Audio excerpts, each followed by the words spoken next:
Hello and welcome to the newest episode of the Death and Decomp podcast. My name is Dr. Amanda Rowe.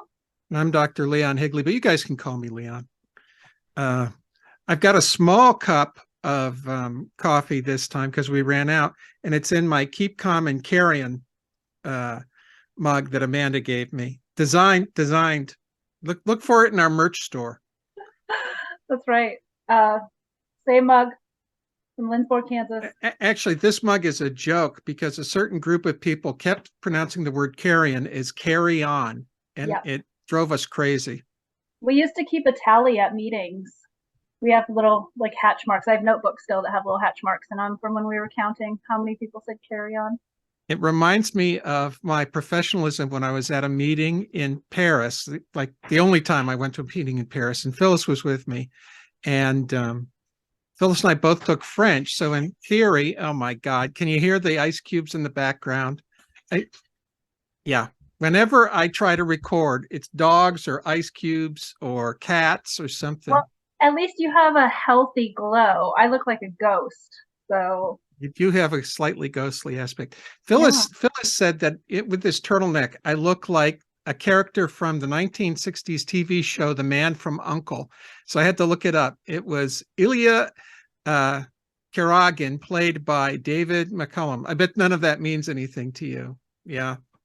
Nope, we're both wearing black sweaters, so we're both representing. But yeah, this looks pretty good. I've also got new glasses, so for what that's worth. Nice. Are they clear framed? No, they actually have a bit of they are clear, but then there's a bit of metal that goes around. And I was told that I should get roundish. I should get light color and roundish, whatever these things are called. Okay, hold on. So this is exciting. Nothing like dead air to keep a podcast going. Amanda, oh, you look like a school marm, albeit with our black and our clear framed glasses. Yeah, that's pretty good. Pretty good. I have a takeaway from last week's podcast. One of our viewers sent me a message, and with a link, which do I ever remember to post links with these? I haven't so far, but we could pretend I would. Apparently there's a program for burying bodies, if you will, in artificial coral reefs around the Atlantic and the Gulf Coast, although really what they're burying are cremains. Most of the services apparently take the cremains, put them in instead of sand in part of the marine concrete. And I didn't know there was such a thing, but apparently if you're making artificial reefs, you have to have a special concrete that won't break down over time, which is called marine concrete. But it's kind of a cool idea. I guess they've done maybe 1,000 of them, something like that. And so then you still have to get the bone to, or you still have to get the body to ash. Right. Okay. So it's not as awesome as the composting idea, but still pretty cool. And then they have they're put in these sort of balls with holes made out of concrete that ultimately weigh 5 tons, plus have some buoyancy so that as storms come through, they're not likely to shift on the seafloor. Wow. So, yeah, 5 tons. That's a lot. So this would be like putting your ashes at the root ball of a tree or something similar. Like you're just mixing it in with something else to. The story also mentioned a place, I want to say off the Jersey coast, where they have a statue garden. It's like a marine park, and there they incorporate the ashes inside the material they use to make the statues. And then it's called a dive park, not a marine park. Whereas the other thing was specific for trying to make artificial reefs. Well, it's better than mixing ashes with cocaine and snorting them, like Keith Richards supposedly did with his father. Oh, really? I have a Keith Richards story. He apparently got angry with someone who had brought a joint onto the stage because earlier in his life career, he was anti-drug. How's that? Really? It's what I read. I can't, I would not pretend to be a Rolling Stones aficionado or expert, but Is I that thought because are you more of a Beatles fan? Is that why? I always was, although I have to say I was always more of a Beatles fan than the Rolling Stones, but I appreciate the Rolling Stones. And I think um, Rolling Stones has some songs that are just among the very best rock songs of all time. They are. I got to see them in concert when I was an undergrad, I think. Yeah, I must have been. And I remember at the time thinking, like, this has to be their last tour. And it They kept obviously was going. not, because that was decades ago and they're still going. So, and now they're Okay, like, they do yoga, they're clean, they like exercise all the time. yeah, that sounds just like the Rolling Stones. Um, okay, I'll call you Rolling Stones. When Phyllis and I were in grad school, we got to see, and this makes me sound like I'm ancient, Benny Goodman, a very, very old Benny Goodman playing with a sextet, I think. I think there were seven. I don't remember if it was a six players, I think. But it was an awesome concert. And no matter how old he was, he hadn't lost any of his chops on the clarinet. It was just terrific. I don't even know who Benny Goodman is. Benny Goodman is the reason that the swing movement exists.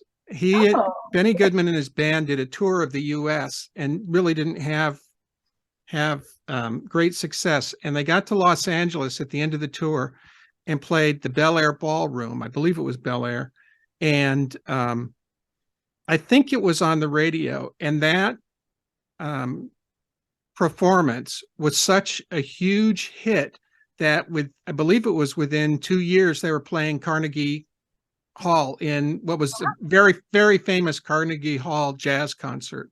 And that is marked as the birth of the whole swing era with, that's very so cool. yeah. Uh, but not necessarily death related. No, So I thought as a well, follow-up, those kind of are. yeah, I thought, well, one follow-up we have to last week's podcast is that I have to go to Amanda's tomorrow to do some more work on the olfactometer, the apparatus that keeps on giving. Yep, keeps on giving. And so Maybe this time we'll figure it out. I mean, it is working, so that's a positive. We just need to reroute some lines, I think, is what needs to happen. So we'll so see. so plumbing issues, that'll be fun. I'm actually Yeah, looking forward to that. yeah. This doesn't matter on air, but what time do you want me to come over? Hmm, I don't care. All right, so I'm going to shoot for 10 if that's not too Oh yeah, early. no, that works. Okay. Uh, but I thought we should talk about, seeing as we talked about flies smelling stuff, and there's a few things I thought we could say about flies, or we talked about ticks actually. Oh, and I also have a tick thing for the podcast. But besides talking about ticks, I thought we should talk about flies and odors and maybe humans and odors. I thought that might be something our listeners and viewers would be Yeah, interested in. let's talk My about smells. my tick story is there was an article I saw just a few minutes before the podcast. It was a research brief, and I don't remember if it was from Science or Nature, but it was arguing that because of climate change and the range expansion of ticks, clinicians are not well informed about what diseases, what tick-borne diseases, and what species of ticks now occur in their area. And Mm-hmm. so there's this information gap that needs to be filled. And in part, it's not just an information gap for the clinicians, but also there's ongoing need for work on what the new range extensions are of these little bastards. So that Yep. wasn't in the article. The little bastards quote wasn't in the article. Our ticks came in the mail. So we got to put them in their incubator this morning. And you know what? You know what I think makes them so creepy is their dorsoventral flatness. The fact that they look like they've been squished. I don't find ventrally or laterally flattened fleas creepy, but there's something about things being like, Dorsoventrally flattened. yeah, like bed bugs are dorsoventrally flattened, ticks are dorsoventrally flattened. There's just Yeah, Now, I don't. Amanda claims that dorsiventral flattened insects bother her, but I can tell you a story. I was at national meetings in Louisville, wasn't it? Oh, I was there. Yeah. Louisville, Kentucky. And my roommate, my good friend Odair Fernandez, leaves me this note and says, Leon, I think we have bed bugs. And sure enough, he put some by the note, and ironically, not in my bed, only in poor Odair's bed. Oh, So I believe I called and said, say, Amanda, I'm going to be a little late. I've got to deal with this bed bug problem. She says, bed bugs, I'll be right down. Do you remember that? I do. I do. What I remember the most is that the people at the hotel, in the face of multiple entomologists, were trying to argue that those were in fact not bed bugs. Do you remember? Well, that happened initially, but then the manager came out. And what I remember is I had to calm the manager down because he was so upset there were bed bugs. He said, but we had the rooms treated. I don't understand. And I explained, yeah, I know, but you get reintroductions and so forth. And the thing was, they had already, I forget how this happened, but they'd already essentially comped us the room. We weren't paying rent on that room. It's the only time in my career. So what are they going to do? They can't give us another free room. So they switched us. But I felt so bad for the guy because he was way more upset than I was. Let's be honest. I got to collect bed bugs and I'd never seen them in the Yep. flesh before. So I was thrilled. Yeah. I mean, I like bed bugs more than I like ticks, but I still find the way that they are flat creepy. And I think it's because they can like fit in tight spaces in ways that other things can't. Anyway, Well, the creepiness of them, that whole thing about clinging to their host, of course it is. The yeah. fact that ticks embed their mouth parts in your flesh and that whole thing, plus they're furtive, and I don't know. I hate ticks. I can't, I don't have the same, I don't seem to have the same reaction to ticks as I do. I have this reaction to ticks. Spiders don't bother me. Most insects don't bother with me, with the exception maybe of cockroaches. But yeah, it's something else. Yeah. So, Amanda, I think you know more about this than I do. Talk a little bit about odor sensing with blowflies. Oh, well, I don't know if I know more than you, but so when we talk about odor sensing with insects, I mean, we could talk about antennae, where we have chemoreceptors. There's chemoreceptors, what, on mouth parts, on feet. Um, and it really just comes down to where molecules are binding and what receptors are being stimulated. So I would say most blowflies, when they smell, are using their antennae. Would you agree? Yeah, I think that's right. And Yeah. I was trying to think of a comparison. This is the sort of thing that could get us in trouble, but that's okay. We don't have 10,000 listeners. Anthropomorphizing, anthropomorphizing insects. So, compared to dogs, I would say blowflies have to be vastly more sensitive to smell, right? Yeah, I would agree with that. And dogs are more sensitive than humans, but not by as much as you would think. I don't remember exactly what the amount is, but it is not as many. It's not as much as you would think. So, here's the big question. The record that I'm aware of among insects is for certain moths or butterflies. I can't remember which of the Lepidoptera it is, whether it was a moth or a butterfly, that would change its behavior, change its flight direction in response to the receipt of a single molecule of a sex pheromone, which, I mean, that's the ultimate in sensitivity, that your behavior changes with a single molecule. Yep. That to me is, it's astonishing, but it also makes sense when you consider how small insects are. If they don't have some mechanism for very long range communication, they're never, and I don't know if you've heard this expression, going to be able to get it on. So, so they've got to have some way, right, of finding each other. And if they don't, they're well, I started to say screwed, but it's actually they're the opposite, of that. So, and I think with blowflies it becomes even more important because, or or necrophagous insects in general, so insects that need something dead to complete part of their life cycle, those are ephemeral resources. So, I mean, they're not going to be there very long, which means you need to be able to not only have long range reception, but also time. I mean, you have to like be able to sense it right away. And I think we talked about that on one of our earlier episodes about how fast blowflies can show up. So Yeah, if the fact that they if you don't remember, the fact that you can get blowflies within, let's say, a minute of death, mm-hmm, which means that they're detecting some decompositional chemical that quickly. The other right, question that's really interesting is sort of from what range can blowflies identify?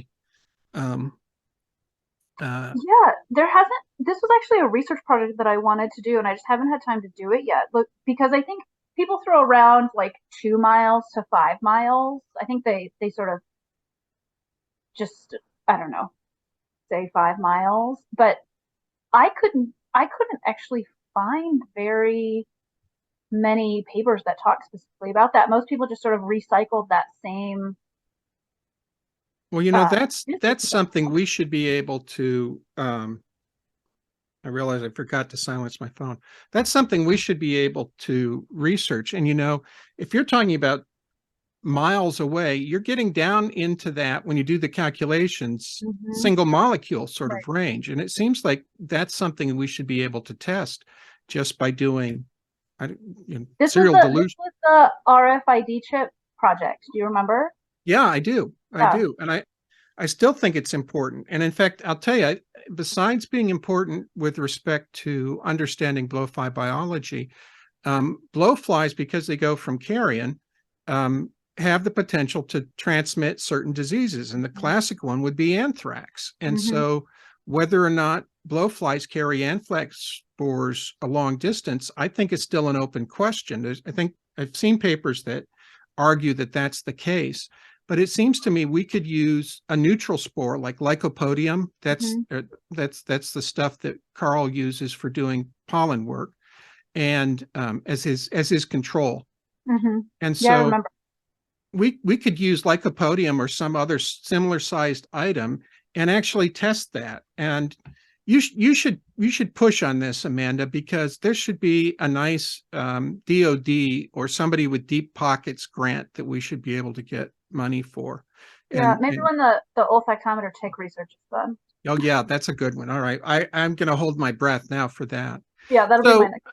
so what I know that I know this from my organic chemistry class because we used to have a deal called Smell of the Week, where every week the professor would put up a different organic compound. And so, you learn how to smell. Esters have that fruity fragrance, and Okay. and and that I only remember the ones that are strict. But one I'll never forget are the mercaptans, where you have a sulfur group linked to a carbon chain, and they stink to high heavens. You And remember more of your OChem class than I ever did. well, I was a chem major. I ought to know a lot. I Oh, ought to know a lot more than yeah. that. Okay. But this business of these sulfur-containing compounds, whoa, there it goes. I Almost wasn't. lost your microphone. Yeah, I almost lost the mic. I was going to not prop it up, but Amanda told me I had to. So It she was didn't already say I had propped. to. It was already propped up. What do you mean? Yeah, it's true. Hmm. So I know the mercaptan-containing compounds. Many of those are decompositional chemicals. And I only know the names of a couple of those, like cadaverine and Mm-hmm. do you know any of the others? And I couldn't.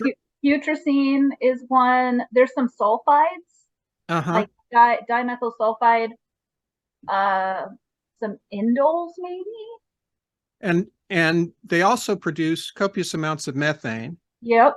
Yeah, lots of methane. Uh, So, I yeah, I don't know off the top of my head like the highest percentage breakdown, but I know that cadaverine and putrescine are probably the most popular. Uh, I'm gonna guess based on their name because excuse me, they have a fun name related to what they smell like. But yeah, I and think so there are quite a few sulfides. Excuse me. I got the cord caught around my foot, and so I moved my foot. That's why this thing kept shaking. One thing that I don't think is clear. You might suppose that an insect would be responding to a single chemical, but I don't think that's the case. I think they respond to a suite of chemicals. So, and I'm guessing that's so they have a higher percentage chance of hitting the right target versus, Just a I don't know, random decomposing smelly thing. plant matter or some other sort of Mhm. decompositional product that's not suitable for their development. Yeah. And Amanda, we should talk about we'll talk about this in a future lecture. This whole concept of uh, carcasses and cadavers and corpses as ecological islands, Hmm. because I think it's a really good analogy to what It is. happens. Yeah. So, And it's so the ecology behind it is fascinating. I mean, a lot of people think of it in terms of forensic science, but I actually, and this is, I'm going to take just a very short tangential break off. sure. Um, Remember when I started with my master's work, I was more interested in the forensic science application of it. But as I continued my arc of grad school, and especially when I got into my PhD, I'm actually more interested in the ecology of decomposition. And the forensic science part of it is just sort of a application thing that my skill set happens to be useful for. But now I find the ecology of decomposition much more fascinating than the forensic science part of it, and that's where I try to, I don't want to say lead my students to the same conclusion, but they come into forensic science with a very specific idea in their head of what forensic science is, and I consider it my job to to break that and be like, this is what forensic science is, which is cool, but also let's talk about like some of these other underlying things. So I like to see some of my students have that same mind growth as they sort of move through the topic and Yeah, get more interested. of course, you're preaching to the choir here. I argue that you have to be a scientist first, and then the applications always Yep. are secondary. And I would say that's one of the reasons that I think forensic science is subject to criticism, because too many people in it don't have that background or Mm-hmm. don't have that attitude, and I think it leads to some really dire consequences, actually. Um, so to move us back to the odor side, I think we ought to get to what people, those who we haven't left behind now, would want to know. What are the worst things we've smelled? Turkeys. Turkey. Oh my God, 1,000% turkeys. If I have a vial of maggots from a turkey, I can tell you the minute I open the vial that that's what it's from. From decomposing turkey? Yep. I don't know what it is, but they smell so rank. Oh my gosh. I don't know if it's like a certain type of fat or I what they eat, I have no idea, but I would rather smell decomposing human than decomposing turkey. My God. Well, Yeah. I don't like the smell of decomposing humans, and I don't like the way we smell on the inside, having been to autopsies. That that is not fun, and I absolutely don't want them to nick the digestive tract during the No. autopsy. But I would say, generally speaking, for the longest time, I thought liquefied rabbit was the worst thing that I'd smelled. That is to say, a rabbit that had decomposed Oh. down to a liquid. Yep. That was from my assisting with research on uh, American burying beetle, the endangered sylphid beetle, carrion beetle in western Nebraska, and so the late John Beddick, who was working on that when John was running his samples, he was using he had a roadkill license, so he could collect roadkill. And among the things he frequently used as bait were rabbits. And he showed me some of this bait, which had liquefied, and oh my God, did it stink. I figured if there was a beetle in 100 miles, they should be finding that spot with as bad as it was. But interestingly, the very worst thing I've smelled is I don't know if I've told you this story, but it's almost cartoonesque. Um, there's a background to it with my brother-in-law's parents, but they had died and for some reason had stored multiple bushels of corn in a Rubbermaid garbage can. Water had got in it and it had sat Oh. for a year. Mm-hmm. So they asked me to move this garbage can. My dad and my brother-in-law and my sister, we were all working there cleaning stuff up. I went to it, Amanda, and I took the lid off. And this is no joke. The next thing I remember was being 6 feet away and desperately trying not to throw up. And in my head, it's as if a cartoon, I opened it up and a hand comes out and just punches me in the face, knocks me way back. It was so bad. It's not even in the same ballpark as the other things I've smelled. It was literally intolerable. I couldn't go back near that garbage can. I don't know how my brother-in-law Dick and my dad moved that thing, because short of a hazmat suit with a couple respirators, I wasn't getting near it. And I've always said, that was classic anaerobic metabolism over a year. There must have been such a buildup of whatever anaerobic metabolites are that, oh my God. So can you smell like illegal stills? I mean, technically, I guess all stills are probably illegal, but because they're doing some fermentation of corn and other substances. I mean, they would have to have a smell, right?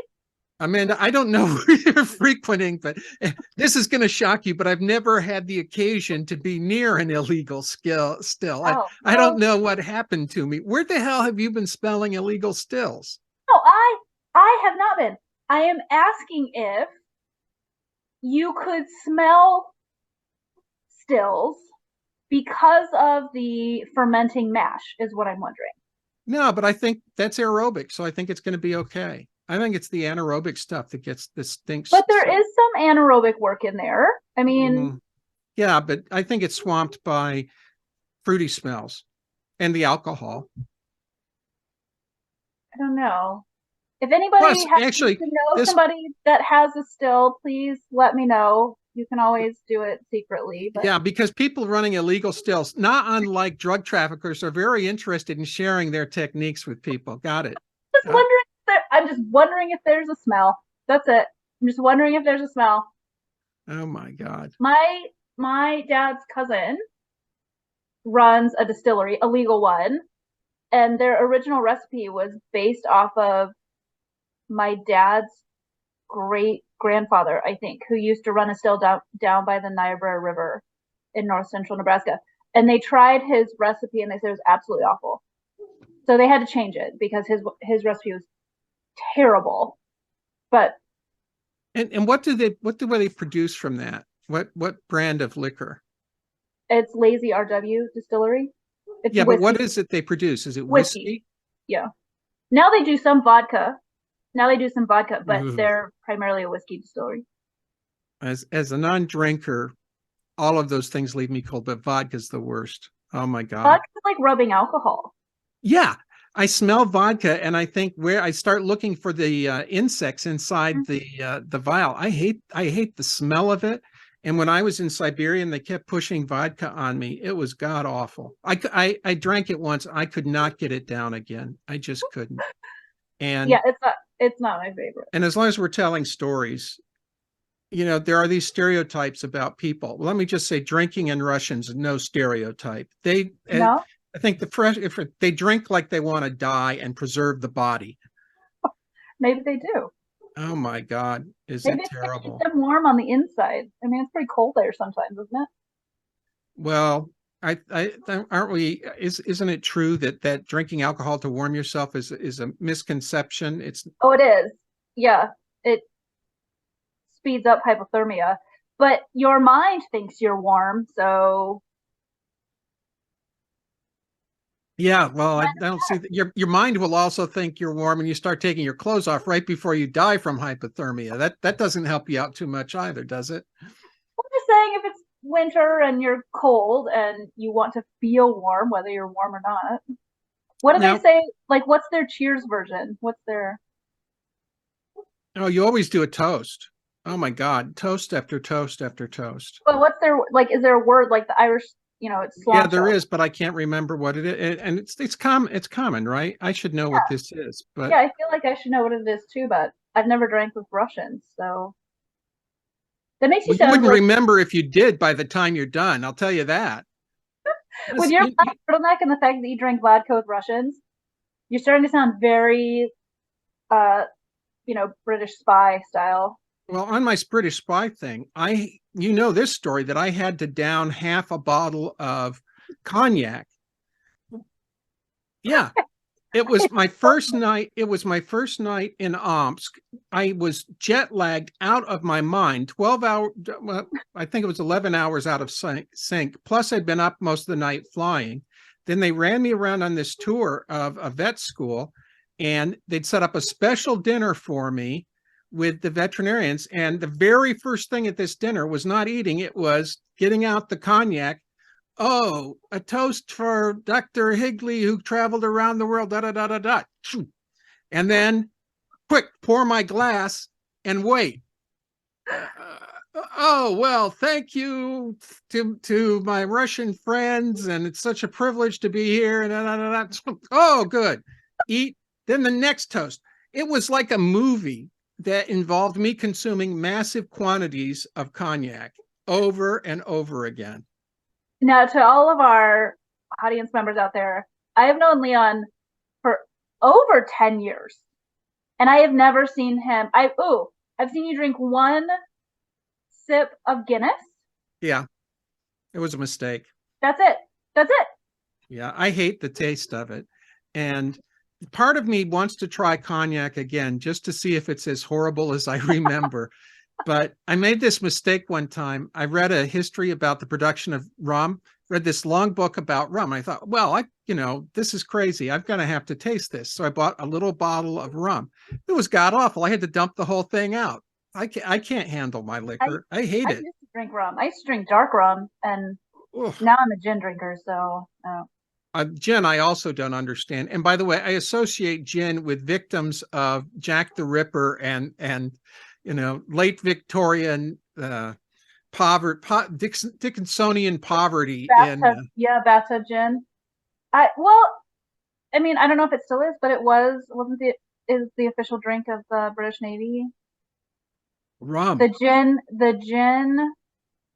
I mean, it was the alcohol, and then the tonic had the quinine in Oh, it for yeah, malaria, and the in Southeast lime Asia. Yeah, and the for lime quinine. prevented scurvy. Yeah, So, I don't know about scurvy, but I do remember the. well, it gave them their vitamin C for the Oh yeah, from the lime. Absolutely, absolutely. yeah. Well, look, my coffee cup is already empty, and Should we even talk about spells? Let's see what. Okay, to bring it back around. To bring it back around, what has been your smelliest case? So if we talk about human decomp, animal decomp, for me it's turkeys. For you it's liquefied rabbits. What about human oh, decomp? I know the answer to this question. It was the case where I was at a secondary scene and the body had all this adipocere, and the adipocere smells worse than active decomp. Mm-hmm. That adipocere smell is really, really bad. And in fact, when we worked the insects, we didn't even do it in my lab. We went to Carl, my friend Mm-hmm. Carl's lab. Carl's has these giant, in keeping with the spy theme, those of you remember Get Smart, I call them cones of silence, because these giant things that you can put over a sample and it sucks the odors out, Mm-hmm. because he works with coprolites, which are a fancy word for poop, old Old poop. poop. Mm-hmm. So yeah, so we had to work in Carl's lab because they were it smelled so terrible. Yeah, adipocere is pretty gross. So what's your worst? I don't know if I've had. I mean, mine have not been. They've just been like mostly regular decomps. So Now I had a I debate. I do think that aquatic bodies, they have a different smell than land decomposing bodies, and it's not it's not necessarily the worst smell I've ever smelled, but it's different enough that I find it disconcerting. I feel like at this point of where we are, I'm pretty used to decomp smells. Like they don't really bother me much anymore. But the water bodies they have a different smell. Now, I had a debate and I haven't found anything in the literature to resolve this debate, but I had a debate with um gosh, who was it with? Well, I don't remember off the top of my, oh, with Tim, former PhD student, about whether or not you could acclimatize to certain decomp odors. Tim maintained that decomp was like anything else and that your nerves fire and then through time it diminished. And I argued that no, there are certain odors that you never habituate to, is the technical term, when you get a nerve impulse and then through time it diminishes. It's the reason that I assume it's the reason that people who use too much cologne or perfume don't understand that they're poisoning everybody because they stop responding to the amount. But what's your position on this? Do you think there are chemicals that you don't habituate to? I don't. So this, from my experience, this is what I can say about it. I do not find most decomposition smells offensive anymore. However, I do still recognize them as decomposition smells. So I can be driving down the highway, and if I have my air intake bringing air in from outside, even if I don't see roadkill, I can smell it, and I'll be like, there's something dead in this general area. Oh, yeah. Yeah. So not necessarily desensitized to it, because I can still smell it and I do still recognize it, but it doesn't bother me anymore.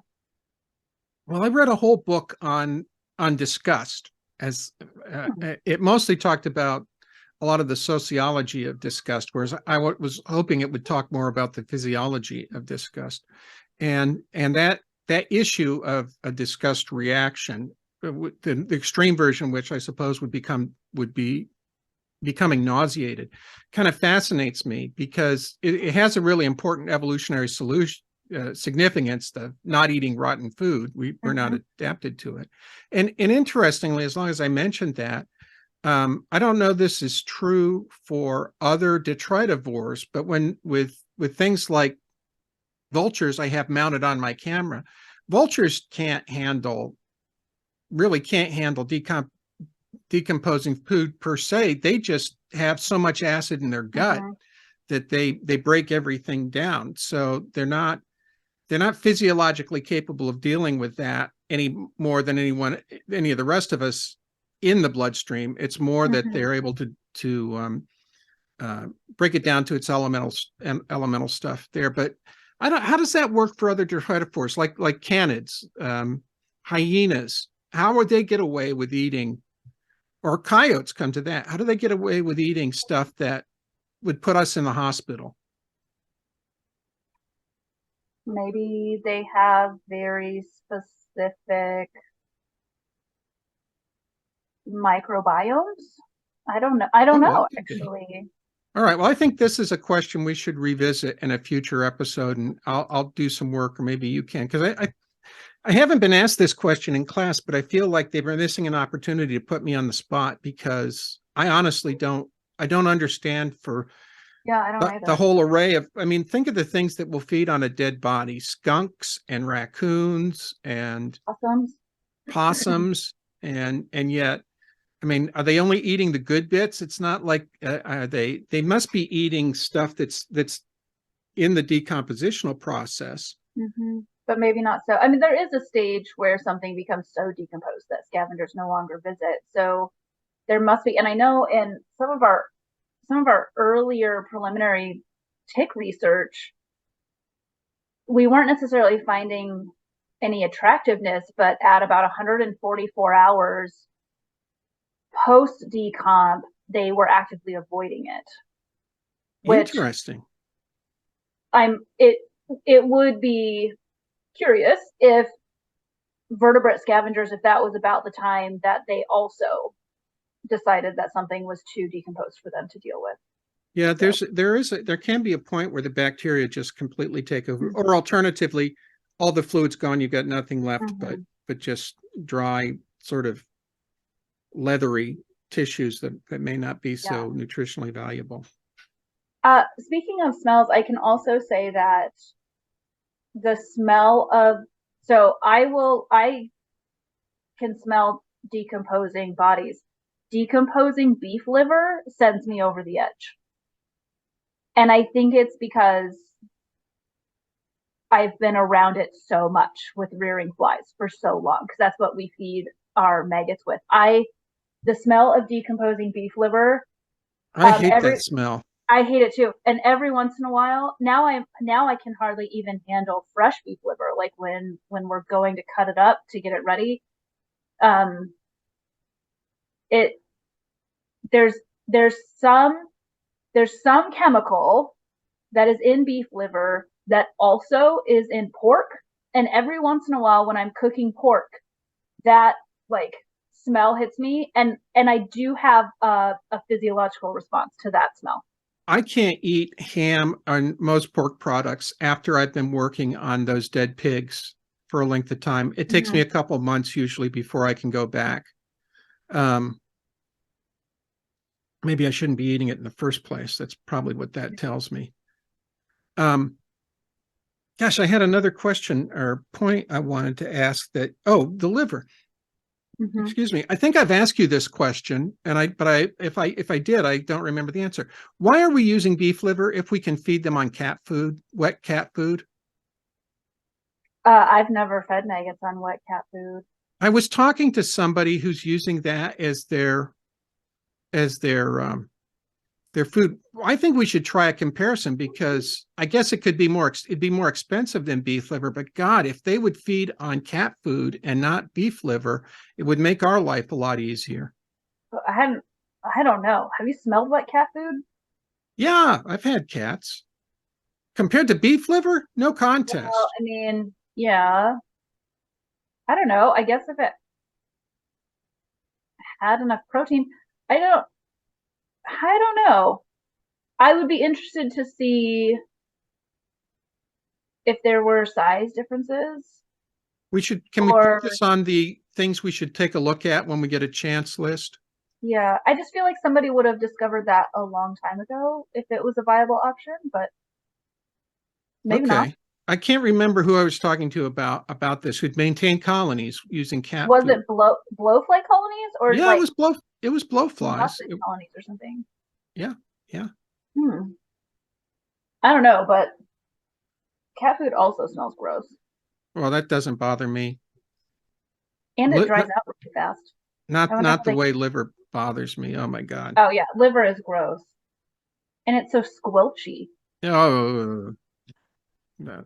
This is a good point. I think we can call it a day. Like I said, my cup's empty.